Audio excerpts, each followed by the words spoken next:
Good morning, my dear child. Wishing you all very warm welcome in the another video section of the chapter Cell the Life of Unit. Cell the Unit of Life. Okay, beta.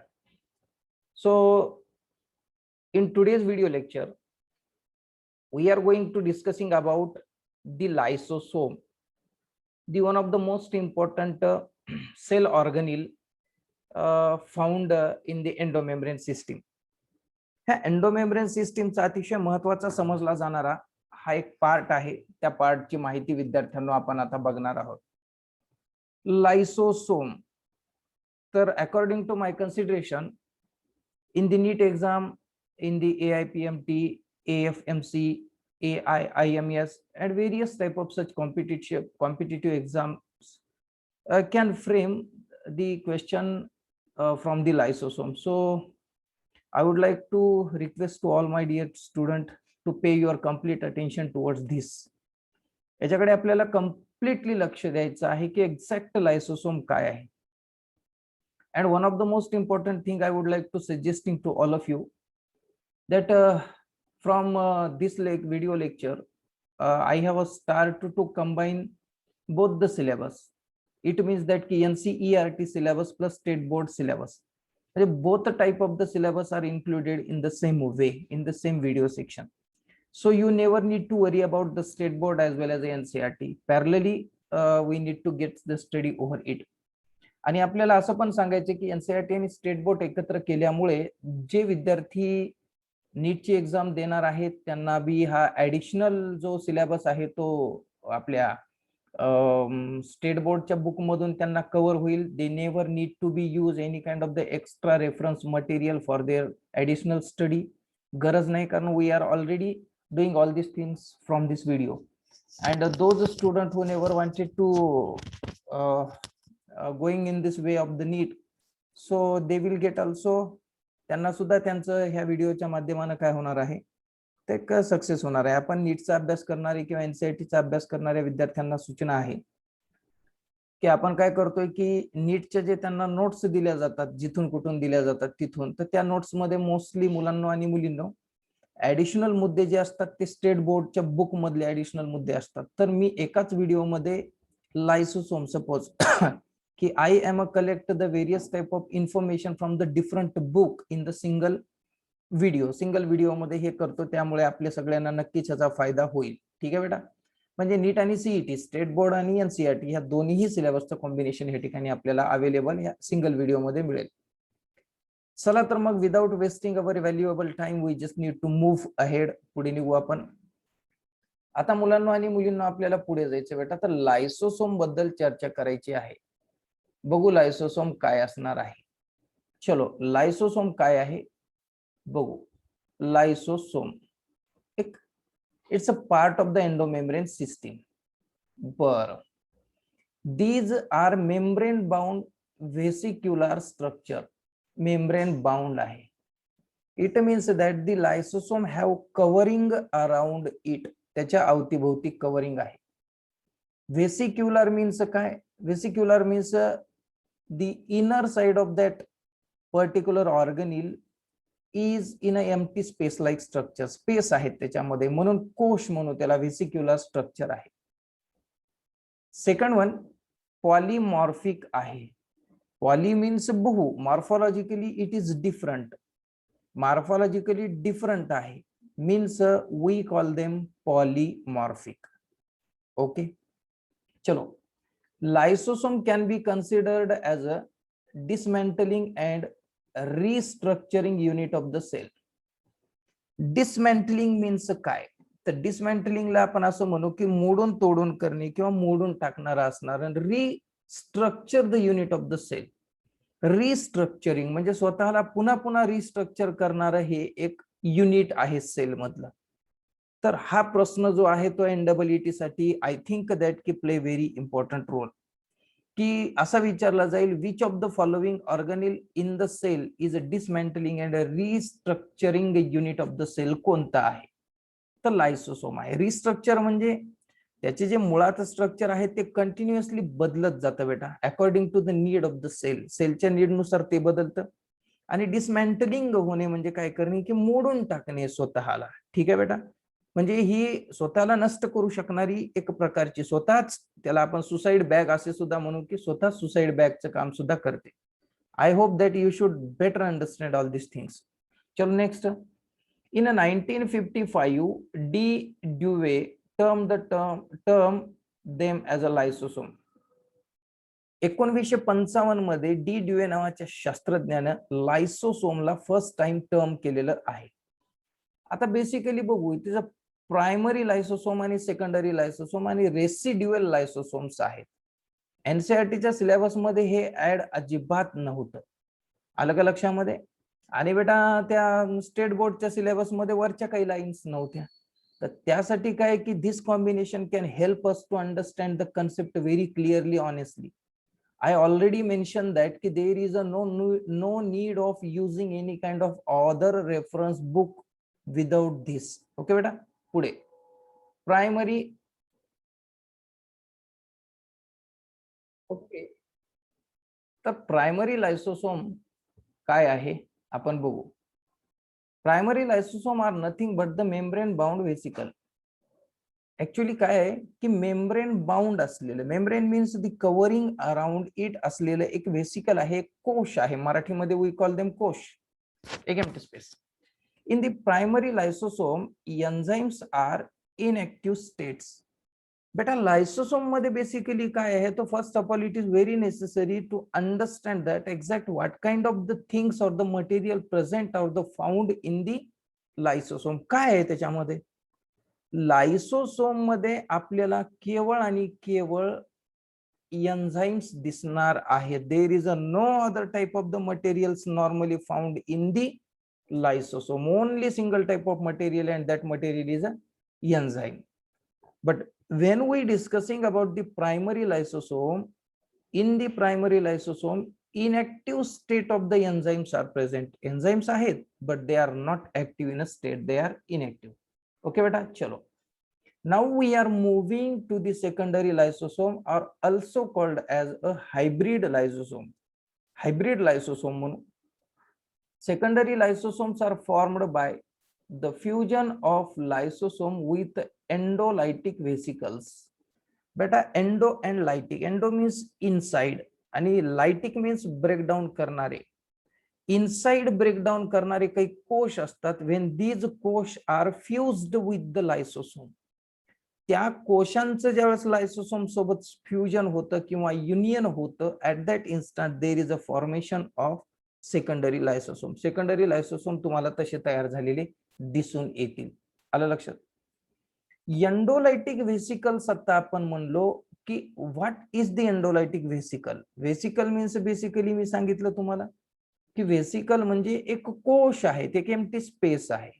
Other important thing is that ki endolytic, why we call them endolytic? Because they are present in the inner side मध्ये present आहेत आणि they have a capability to break down something. काही जणांना break down करण्याची क्षमता आहे. म्हणून endo, this is the location and lytic is the property. So त्या प्रॉपर्टीची, त्या व्हेसिकलची प्रॉपर्टी ही एंडोलायटिक आहे. आणि त्याच्यामध्ये काय प्रेझेंट आहे, तर एंडोलायटिक व्हेसिकल content digested represented as heterophagic vesicle. आता जे मटेरियल डायजेस्ट करायचं आहे, मटेरियल टू बी डायजेस्टेड, ठीक आहे बेटा, जे मटेरियल डायजेस्ट केलेलं आहे, आता मटेरियल काय असेल, प्रोटीन असेल, कार्बोहायड्रेट असेल, फॅट असेल, व्हेरियस टाइप ऑफ मटेरियल असू शकतं. जे मटेरियल तुम्हाला डायजेस्ट करायचं आहे, that material present in the endolytic vesicle. Okay, चलो, रिप्रेझेंटेड ॲज हेट्रोफॅगिक व्हेसिकल. आता याला हेट्रोफॅगिक व्हेसिकल म्हणजे काय, तर बेटा the process of cell consuming of material from its environment. म्हणजे सेल असं मटेरियल कंझ्युम करते तिच्याच एन्व्हायरमेंट मधलं, तिच्या एन्व्हायरमेंट मधलं मटेरियल सेल कंझ्युम करते, तर ह्याला आपण हेट्रोफॅगिक व्हेसिकल असे म्हणू. तर बेटा एंडोलायटिक माहितीये काय झालं, एंडोलायटिक मध्ये काय आहे माहिती आहे, आणि ते रिप्रेझेंट काय करतं हे सुद्धा आपल्याला लक्षात ठेवायचं आहे. This is the larger in size than the primary lysosome. when we compare the size of these two, primary and secondary lysosome, then the larger size the lysosome is a primary lysosome. Okay बेटा म्हणजे secondary लायसोसोम larger आहे primary पेक्षा. चला आता अगोदर बोललो होतो आपण की the cell organelles are mostly double bound membrane bounded and single membrane bound. So lysosome किती membrane bound आहेत? How many coverings are present over the lysosome? There is a single. Lysosome are the single membrane bound bodies. Bodies means beta structure. Okay. चलो फिर आगे. They are round in shape. गोलाकार आहेत. Elliptical आहेत. Elliptical means लंब वर्तुळाकार. मराठीमध्ये लंब वर्तुळाकार. Or highly irregular shape. Irregular means they do not have a perfect shape and size. For example, they are look like a amoeba. I hope you should understand that. Chalo. Lysosome originate from the Golgi apparatus. My dear student, MCQ साठी NEET ला प्रश्न विचारला जातो की लायसोसोम originate कुठून होतो किंवा born कुठून होतो किंवा त्याला शब्दप्रयोग वेगळा वेगळा केला जातो. तर त्याच्यासाठी I would like to once again sincerely requesting to all of you, you just need to pay the complete attention to understand the concept clearly. The word doesn't matter, language doesn't matter, but you just need to understand the concept very clearly. तो concept समजून घ्या. भाषा आणि ते शब्दप्रयोग त्यांनी कुठला पण करतील. तुम्हाला एक सांगायचं आहे की लायसोसोमचा उगम कुठून झालेला आहे तर गॉल्गी ॲपरेटस. आणि स्टेट बोर्डचं ही एनसीईआरटी म्हणतं, स्टेट बोर्डचं पुस्तक म्हणतं Golgi lysosomes are originated from Golgi associated endoplasmic reticulum. Sometime असा पण पर्याय असू शकतो आणि हे ऍडिशनल मध्ये आपल्याला दिलं जातं. NEET मध्ये हेच ऍडिशनल शिकवलं जातं तुम्हाला. ठीक आहे बेटा. चलो.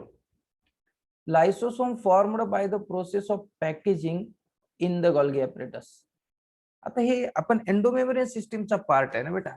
देर are 4 important type of the cell organelles are normally present in the coordination in the endomembrane system. तर ते पहिला आपण त्याच्यामध्ये एंडोप्लाझ्मिक रेटिक्युलम बघितलं होतं बरोबर. व्हॅक्युअल्स आहेत, त्याच्यानंतर गॉल्गी ॲपरेटस आहेत आणि आता बघत असलेला लायसोसोम आहे. They are totally depending upon each other. तर हे जे लायसोसोम्स फॉर्म कसे झाले, how lysosomes are produced. Lysosome are formed by the process of packaging. पॅकेजिंगच्या प्रोसेसमुळे तयार झालेले आहेत गॉल्गी ॲपरेटस मध्ये. Lysosomes are produced or formed by the process of packaging in the Golgi apparatus. Isolated lysosomal vesicle. आता काय केलं आपण की एखाद्या लायसोसोमल व्हेसिकलला आयसोलेट केलं. Do you understand? Isolate means we made them separate. आणि एक व्हेसिकल आपण सेपरेट आयसोलेट करून काढला. आयसोलेट मीन्स मराठीमध्ये वेगळा करून काढला, वेगळा काढला. आणि त्याच्यात बघितलं काय आहे तर vesicles are rich in almost all type of hydrolytic enzymes. तर त्याच्यामध्ये आम्हाला दिसलं काय बेटा, हायड्रोलायटिक विथ द हेल्प वॉटरच्या मदतीनं ब्रेकडाऊन करणारे. Water, hydro means water and lytic means breakdown. तर असे enzyme, the enzyme which used किंवा breakdown the substance with the help of the water. इतकं सोपं आहे, साधं, अतिशय साधं. हायड्रो आणि लायटिक, लायटिक आणि हायड्रो दोन्ही सांगितलं, अजिबात tension. Can we have any kind of the examples? Yes. MCQ ला असेच प्रश्न विचारले जातात. न्यूक्लियसेस आहे, हायड्रोलेसेस आहे, लायपेजेस आहे, त्यानंतर प्रोटीएजेस आहे. अमायलेजेस हा स्टेट बोर्डच्या बुक मधून ऍड केलेला आहे, जो की कुठे नव्हता, एनसीईआरटीच्या बुक मध्ये नव्हता. ठीक आहे. आणि कार्बोहायड्रेजेस म्हणजे these are the hydrolytic enzymes normally present in isolated lysosomal vesicle. त्याच्यामध्ये प्रेझेंट आहेत. ठीक आहे. ह्याच्यामध्ये नाही, हे लायसोसोमल व्हेसिकल्स मध्ये प्रेझेंट आहेत. About 50 different type of the digestive enzymes have been reported. बघा, व्हेसिकल्स मध्ये किंवा normally 50 different type of the digestive enzymes report केलेले आहेत, नोंदवलेले आहेत. लायसोसोमल एन्झाइम रिक्वायर ऍसिड. बघा, लायसोसोमल जे एन्झाइम्स आहेत त्यांना ऍसिड पाहिजे. कशाला ऍसिड पाहिजे? For their activity. म्हणजे त्यांच्या ऍक्टिव्हिटीसाठी. जर लायसोसोम ऍक्टिव्हेट करायचे असतील तर दे रिक्वायर ऍसिड, आणि hence we call them acid hydrolysis, त्याला आपण ऍसिड हायड्रोलायसिस म्हणतो. एमसीक्यू ला हा सुद्धा प्रश्न विचारला जाऊ शकण्याचे चान्सेस आहे की why lysosomal enzymes are called as acid hydrolysis, असं का म्हणतात. तर तुम्हाला आता काय कळलं, because they require acid for their activity, hence we call them acid hydrolysis. Okay, these are optimally active at acidic pH 5. acidic pH वर ते ऑप्टिमली म्हणजे सर्वोत्कृष्ट ऍक्टिव्ह असतात. कोण? हे जे काही आपले व्हेसिकल्स आहेत किंवा व्हेसिकल मधले जे एन्झाइम्स आहेत ते किंवा लायसोसोम ऍक्टिव्ह फुल्ली कधी असतात, तर ते ऍसिडिक पीएच ला. एमसीक्यू साठी विचारलं जाईल की ऍक्टिव्हिटी ऍसिड हायड्रोलिसिस साठीची किती लागते, तर ते पीएच हा 5 लागतो. ही एक एमसीक्यू साठी लक्षात घ्या. These enzymes are capable of. आता हे जे एन्झाइम्स आहेत लायसोसोम मध्ये असणारे, ते त्यांची कॅपेबिलिटी काय, exact what kind of function they can do, काय करू शकतात. उदाहरणामध्ये दे कॅन डायजेस्ट कार्बोहायड्रेट, प्रोटीनला डायजेस्ट करतील, लिपिडला पण, अँड न्यूक्लिक ऍसिडला पण. असे जे सबस्टन्सेस आहेत, these substances are digested by these enzymes found in the lysosome. They have a ability. Okay बेटा, चलो आगे. Lysosome also called as a suicidal bag, कारण लायसोसोम स्वतःलाच नष्ट करून पण घेतो, म्हणून तो एक सुसाइडल बॉम्ब आहे किंवा सुसाइडल बॅग आहे. स्वतःलाच नष्ट करण्याची क्षमता त्याच्यात आहे. They R found in. मग आता सर आपल्याला जाणून तर घ्यायचं आहे बेटा की कुठे आहे ते, exact where such type of the lysosomes are found. My dear student, phagocytic and WBC. Phagocytic means कोणत्या? Those cell which can engulf the other cell or other harmful material. other harmful material ला गिळंकृत करणाऱ्या ज्या cells असतात, that is phagocytic and WBC मध्ये. तसेच कफर sale.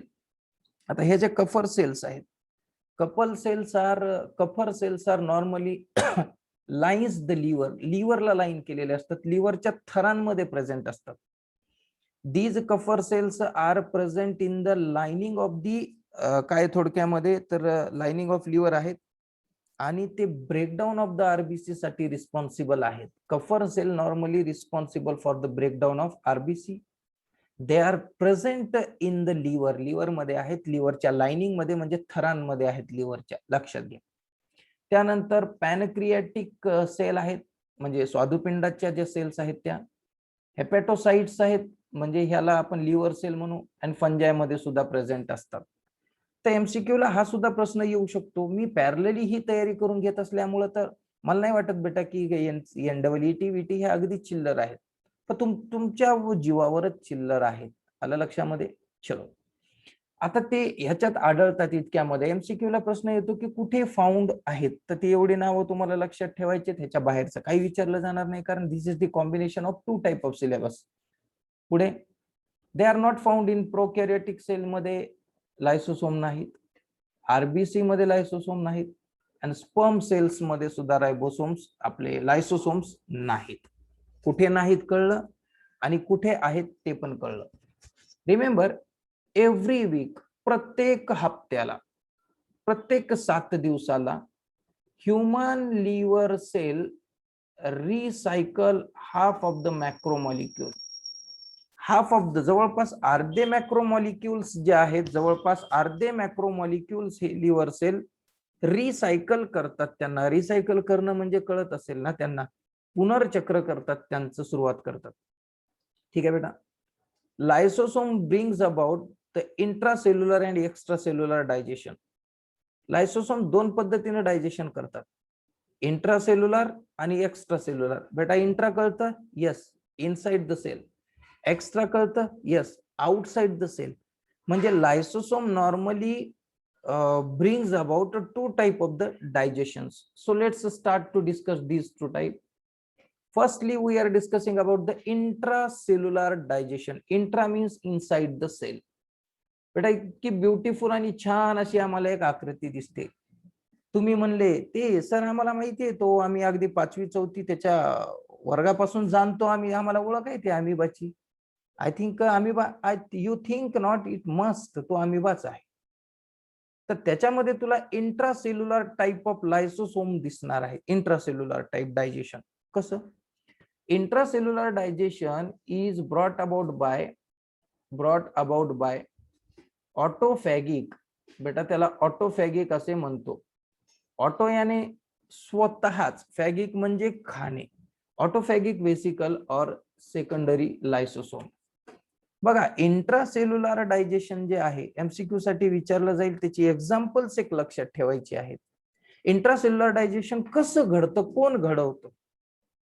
Intracellular digestion takes place with the help of autophagic. Auto means स्वतः, phagic means ईट करणे. स्वतः ईट करून ती व्हेसिकल्स किंवा सेकंडरी लायसोसोम्स असे आपण त्यांना म्हणू. पुढे ऑटोफॅगिक व्हेसिकल कंटेन काय? foreign material. Foreign means those material which is normally not present inside the body of that organism. कळतंय? ते मटेरियल जे सेलच्या बाहेरचं आहे. तर असं material means foreign material, and that foreign material present in the autophagic vesicle, brought in by process phagocytosis. आणि ते मटेरियल तुम्ही आणलं कसं? तर फॅगोसायटोसिसच्या मदतीनं आणलं. ठीक आहे, आता हे समजून घेण्यासाठी उदाहरण बघू. एक्झाम्पल्स दिले. फूड व्हॅक्युअल्स, अन्न रिक्तिका इन दी अमिबा. अमिबा मध्ये अन्न रिक्तिका आहे, बघू आता. अँड मॅक्रोफेज. बेटा मॅक्रो मीन्स आकाराने मोठे आणि फेजेस म्हणजे खाणारे, म्हणजे त्यांना खाणाऱ्या मोठ्या सेल्स. मोठ्या cells in the human blood, मानवाच्या रक्तामध्ये ते आहेत. ते काय करतात मग? Engulf and destroy the harmful microbe that enter the body. आता हार्मफुल मायक्रोब्स जे आहेत, that microbes normally not necessary for the body of the human being and other animal, still they will get enter inside the body. आमच्या बॉडीमध्ये त्यांनी entry तर केलेली आहे. मग एंट्री केल्यानंतर how we can engulf and destroy them? We need to be eliminate them. We need to protect our body. आमची body आम्हाला प्रोटेक्ट करायची, मग आम्ही काय करायचं? तर काहीच नाही, आपल्या ब्लड मध्ये काही मॅक्रोफेजेस आहेत. त्या मॅक्रोफेजेस म्हणजे बेटा नथिंग बट सेल्स आहेत. सेल्स मोनोसाइट सारख्या सेल, अँटीबॉडी प्रोड्यूस करणाऱ्या सारख्या सेल्स आहेत. त्या सेल त्या फॉरेन बॉडीला घेतात आतमध्ये आणि त्यांना गिळतात, एंगल्फ करतात, अँड देन फायनली डिस्ट्रॉय करतात, अशा पद्धतीने. तर अशीच प्रक्रिया घडते बेटा कशामध्ये? तर त्या फूड व्हॅक्युअल्स मध्ये सुद्धा अमिबाच्या घडून येते. इथे ब्युटिफुल आकृती आहे आपल्या सर्वांसाठी. बघा, हे लायसोसोम्स दिसतात, हा न्यूक्लियस दिसतो अमिबा. सेकंड स्टेज मध्ये गेल्यावर हे बघा, हा बॅक्टेरिया दिसतो. बॅक्टेरिया, हे बघा बॅक्टेरियाला सिडोपोड्सच्या मदतीनं आतमध्ये घेतलेला आहे. हे बघा इनसाइड द सेल्स आलेला आहे, ह्या अमिबाच्या सेलमध्ये आलेला आहे. Digestion of the food and absorption of the nutrient. आणि हे बघा माय डिअर स्टुडंट, इथं फॅगोलायसोसोम नावाचा आकृती दिली. Finally expulsion of the waste. आणि हे डायजेशन झाल्यानंतर जे युजफुल सबस्टन्सेस आहेत त्या बॅक्टेरियामधून ते घेतले, आणि जे काही अनवॉन्टेड सबस्टन्स आहेत ज्याला पोस्ट डायजेशन फेज म्हणतो, ते रिमूव्ह करून टाकले. आता आम्हाला काही काम नाही, जेवढं काम होतं तेवढं घेतलं. एमसीक्यू साठी लक्षात घ्या की इंट्रासेल्युलर डायजेशन जे घडतं त्याच्यासाठी अमिबा आणि ह्युमन आरबीसी मधचं उदाहरण, आरबीसी म्हणण्यापेक्षा ह्युमन ब्लडचं उदाहरण देऊन टाका. ठीक आहे माय डिअर स्टुडंट, मला तर माहिती आहे की एकदम सुपर कन्सेप्ट हा क्रिस्टल क्लिअर आपला व्हायला लागलाय. But I would like to sincerely requesting to everyone, if you really get the benefit from that video, so please give your opinion, post your opinion in the comment. त्या comment मध्ये तुमच्या opinion post करा. Video कसा वाटला ते सांगा, आणि चॅनलला सबस्क्राईब केलं नसेल तर नक्कीच एकदा करून घ्या. डेफिनेटली तुमचा फायदा होणार, अजिबात यात शंका नाही. ठीक आहे बेटा, चलो पुढे जाऊ. मग आता जायचं बेटा एक्स्ट्रा सेल्युलर डायजेशन. आता एक जे झालं सेलच्या आत झालं, आता एक दुसरं कोणतं? सेलच्या बाहेर, ज्याला एक्स्ट्रा सेल्युलर म्हणतात. Extracellular digestion is brought about by the lysosomal enzyme outside the cell. म्हणजे सेलच्या बाहेरच त्याचं डायजेशन केलं जातं. अमिबाने त्याच्या बॉडीच्या आत, सेलच्या आत डायजेशन केलं. आता इथं बाहेर acrosome cap like structure in the human sperm. आपण आता 12th सायन्सला आलात की 2 नंबरचा एक चॅप्टर आहे ज्याच्यामध्ये रिप्रोडक्शन आहे, जे लोअर आणि हायर ॲनिमल मध्ये, त्यात आपल्याला मेल रिप्रोडक्टिव्ह सिस्टीम मध्ये स्पर्मच्या बाबतीत चर्चा करायची, त्याच्या स्ट्रक्चरची. तर in the structure of the sperm there is a acrosome is present in the head region. Acrosome हा सेल ऑर्गनेल आहे आणि तो सेल ऑर्गनेल हेड रिजन मध्ये प्रेझेंट आहे. कुणाच्या हेड रिजन मध्ये बेटा? तर ते आपल्या स्पर्मच्या. ठीक आहे. तर तो कोण आहे स्वतः? तो झाला कुठून तयार? तर तो गॉल्गी बॉडी पासून तयार झालेला आहे आणि तो मॉडिफाईड लायसोसोम आहे. एमसीक्यू ला इथं का प्रश्न विचारला जाऊ शकत नाही? 100% विचारला जाऊ शकतो की ॲक्रोसोम इज द मॉडिफाईड काय आहे. तर you should need to know that की आता शिकत आहात की ॲक्रोसोम हा एक कॅप लाईक स्ट्रक्चर असणार आहे. हे गरज नाही कॅप लाईक आहे का अजून कशाबद्दल आहे, पण तो मॉडिफाईड लायसोसोम आहे हे लक्षात घ्या. लायसोसोमचंच मॉडिफिकेशन झालं आणि त्यापासून ॲक्रोसोम तयार झाला असा त्याचा अर्थ होतो. आणि प्रेझेंट कुठे आहे? Human sperm शुक्रपेशीमध्ये. ॲक्रोसोम मध्ये काय आहे? Acrosome contain the various enzyme like hyaluronidase. MCQ साठी इथेही गरजेचं, हे जशाच तशा लाईन 12th सायन्स मध्ये सुद्धा आहेत त्या चॅप्टर मध्ये. तर ॲक्रोसोम काय आहे तर कळला, कुठे आहे तो पण कळला, त्याच्यात काय आहे हे कळणं गरजेचं आहे. तर acrosome contain the various type of enzymes, for example hyaluronidase. Okay, these enzyme bring about the fertilization. हे एन्झाईम काय करतात? तर फर्टिलायझेशन करतात. म्हणजे these enzymes are normally responsible for the process of fertilization. आणि म्हणजे नेमकं काय करतात मग? What is the exact role of that hyaluronidase in the fertilization? काय रोल आहे फर्टिलायझेशन मध्ये? तर फर्टिलायझेशन मध्ये रोल हा आहे, बघून घ्या. Dissolving the protective layer of the ohm.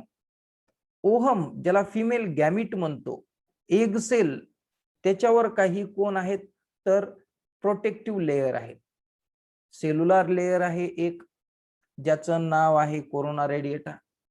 एक नॉन सेल्युलर लेअर आहे, ग्लायकोप्रोटीनचं लेअर आहे, त्याला झोना पेलुसिडा म्हणतात.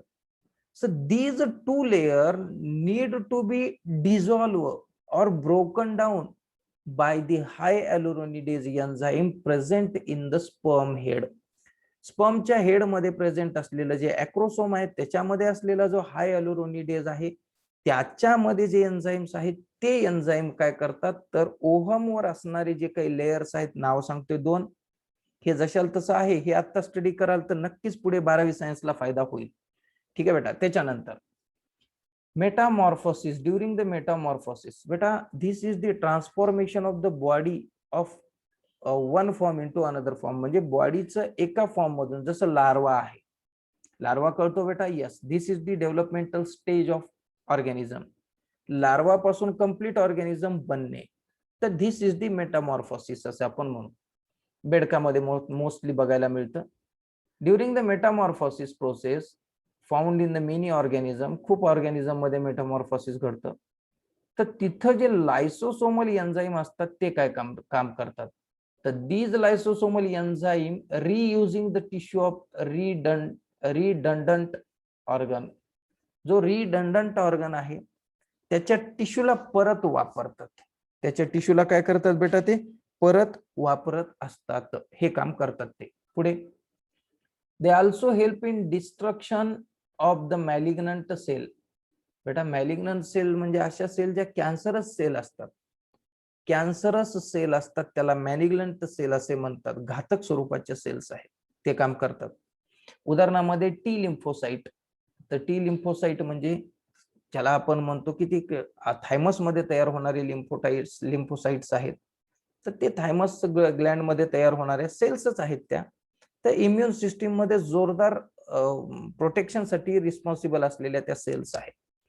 म्हणून लायसोसोम काय करतात की destruction of the malignant sale करायला मदत करतात. चला, आता हे झालं सर्व. याच्याही पलीकडे जाऊन आपल्याला ऍडिशनल इन्फॉर्मेशन बघायची की जेणेकरून बेटा कोणत्याही एक्झाम मध्ये लायसोसोमवर जर प्रश्न आला तर you never miss the answer of that question. You are able. ठीक आहे, एवढी रिस्पॉन्सिबिलिटी आहे. त्यानंतर चला ऍडिशनल इन्फॉर्मेशन मध्ये काय बघू. आत्ताच आपण सांगितलं की प्रोटीनला डायजेस्ट करण्याची क्षमता लायसोसोमल एन्झाईम मध्ये आहे. तर मग त्याचं स्वतःच्या मेम्ब्रेन मध्ये प्रोटीन असतात. लायसोसोमच्या स्वतःच्या मेम्ब्रेन मध्ये प्रोटीन असतात. Can lysosome digest their own membrane protein? त्याच्या स्वतःच्या मेम्ब्रेन मधले प्रोटीन तो डायजेस्ट करतो का? If not then why? का करत नाही? लक्षात घ्या, कारण आपण लायसोसोम मध्ये तर प्रोटीनला डायजेस्ट करणारे एन्झाईम आहेत ना. Then protein is also present in the membrane of that lysosome also. मग त्या मेम्ब्रेन प्रोटीनला ह्याचा काही धोका नाही का एन्झाईमचा? नाही. बघू, lysosomal enzyme do not digest their own membrane protein. त्यांच्या स्वतःच्या मेम्ब्रेन प्रोटीनला डायजेस्ट करत नाही. Why? 3-dimensional shape of these protein probably protect the membrane. हे प्रोटीनचा जो शेप आहे 3-dimensional प्रोटीन. आपल्याला 11th सायन्स मध्ये एक बायोमॉलिक्यूल नावाचा चॅप्टर आहे. त्या बायोमॉलिक्यूल मध्ये आपण हे सगळं शिकणार आहोत, ज्याला 3-dimensional 2-dimensional असे जे प्रोटीन्स आहेत ते. पण नॉर्मली एमसीक्यू ला प्रश्न असाही विचारला जाईल की लायसोसोम मध्ये जे मेम्ब्रेन प्रोटीन आहे ते कसे आहेत? तर you should need to give the answer that the protein present in the membrane of the lysosome is the 3-dimensional protein. हे भी प्रश्न एमसीक्यू ला विचारला जाऊ शकतो की का डायजेस्ट करत नाही. पुढे, accidental release of the lysosomal enzyme in limited amount does not harm the cell because pH of the cytosol is near neutral. आता ऍक्सिडेंटल म्हणजे अपघाताने लायसोसोमल एन्झाईम रिलीज झाला लिमिटेड अमाउंट मध्ये. ऍक्सिडेंटली होतो म्हणजे तो लिमिटेडच होणार आहे, इंटेन्शनली नॉट. ओके बेटा, accidental release of the lysosomal enzyme in the limited amount does not harm the cell. ते सेलला हार्म करणार नाही. का? Because the pH of cytosol, cytosol म्हणजे सायटोप्लाझम पेशीद्राव्य, तर ते पेशीद्राव्य किंवा पेशीद्रव्य न्यूट्रल असतं. न्यूट्रल मीन्स माहिती आहे तुम्हाला, सांगायची गरज नाही. ओके बेटा, पुढे, any insufficiency in the secretion of lysosomal enzyme. Insufficiency म्हणजे लायसोसोमनं इफ नॉट प्रोड्युसिंग इनफ और अप्रोप्रिएट अमाउंट ऑफ एन्झाईम, जेवढे एन्झाईम पाहिजे होते तेवढे त्यांनी प्रोड्यूस करू शकला नाही. कोण? लायसोसोम. तर काही होतं का? होतं. इनसफिशियन्सी म्हणजे अपुरेपणा. Any insufficiency in the secretion of lysosomal enzyme, lysosomal enzyme मध्ये लीड टू द डिसऑर्डर. एक डिसऑर्डर होतो, एक आजार होतो. त्या आजाराला आपण, तो जेनेटिक डिसऑर्डर आहे बेटा, म्हणजे एका पिढीतून दुसऱ्या पिढीत जाऊ शकणारा डिसीज आहे, डिसऑर्डर आहे, आणि त्याला टायसॅक्स डिसीज असे म्हणतात, टायसॅक डिसीज. तर ते टायसॅक डिसीज हा नॉर्मली बऱ्याच डेंजर स्वरूपाचा आहे. तो का तयार होतो? तर due to insufficiency of the lipase brain get impaired to the accumulation of the fat. आता याच्यामध्ये काय होतं थोडक्यात सांगणं म्हणजे की ब्रेन मध्ये त्या सेल्स मध्ये फॅट जमा होतं बेटा, आणि फॅट जमा झाल्यामुळं तो नर्वस सिस्टीमला एक डिसीज होतो. तो नर्वस सिस्टीमचा डिसीज आहे. एमसीक्यू साठी शुअरली ह्याला लक्ष ठेवा की टायसॅक डिसीज कॉज का होतो, का होतो, त्याचा कशाशी संबंध आहे. ठीक आहे, पुढे. आता बेटा हे काय होतं की डिस्ट्रक्शन, याच्यामध्ये destruction of the nervous cells होतात. ज्या नर्वस सेल्स असतात ना आपल्या ब्रेन मध्ये, स्पायनल कॉर्ड मध्ये, त्या पूर्णपणे डिस्ट्रक्शन्स होतात. ओके बेटा, आणि मग त्याचं काय होतं की तिथं absence of enzyme that help to break down. याचं कारण असं सांगू की आपण टायसॅक डिसीज का होतो, तर that disease is caused due to the absence of an enzyme that help to break down the fatty acid substances. Fatty acid substances break down करण्यासाठी जो एन्झाईम पाहिजे, that enzyme is not produced. तो produce होत नाही. त्याला आपण गँग्लिओसाइड असे सुद्धा म्हणतो. ऍडिशनल म्हणजे टोटल ऍडिशनल आहे, भयानक ऍडिशनल आहे, तुम्ही चेक करू शकता नंतर. तर काय आहे, तर ते ऍडिशनल थोडक्यात असं सांगू, गँग्लिओसाइड्स आहे. आणि तो मग काय होतो की ते सबस्टन्स जे ब्रेकडाऊन झालेले नाहीत ते बिल्डअप होतात इन द ब्रेन मध्ये. मोस्टली 3 ते 6 महिन्याच्या बाळाच्या बाबतीमध्ये हा डिसीज मोस्टली होऊ शकतो बाळांनो. आणि जर अशा पद्धतीचं जर डिसीज झाला तर त्या बाळामध्ये, त्या चाइल्डमध्ये इनॅबिलिटी निर्माण होते बेटा. इनॅबिलिटी जसं की टर्न ओव्हर, बाळ टर्न करून बघू शकत नाही. त्याच्यानंतर बाळ बसू शकत नाही. त्याच्यानंतर बाळ रांगू शकत नाही. तर all these are the symptoms in the disease Tay Sachs. तर टायसॅक डिसीज जो आहे तो त्यामुळे होतो. हे अतिशय ऍडिशनल स्वरूपाची माहिती आहे. आपल्याला ती जशी गरजेची वाटेल तशी त्याबद्दल आपण अलर्ट राहणं योग्य आहे. तर आय होप दॅट की हा व्हिडिओ आपल्या सर्वांना आवडला असेल. पुढील व्हिडिओ पाहण्यासाठी आपल्याला चॅनलला सबस्क्राईब करायचं आहे. आणि आपल्या ज्या काही कॉमेंट्स आहेत की याच्यामध्ये काय आपल्याला सजेस्ट करायचं आहे, तर त्या संदर्भातल्या सूचना डेफिनेटली तुम्ही कॉमेंट बॉक्समध्ये पोस्ट करू शकता. I am taking very seriously all these suggestions which is given by yourself and giving a proper reply to all of you. ठीक है? Till then, God bless you.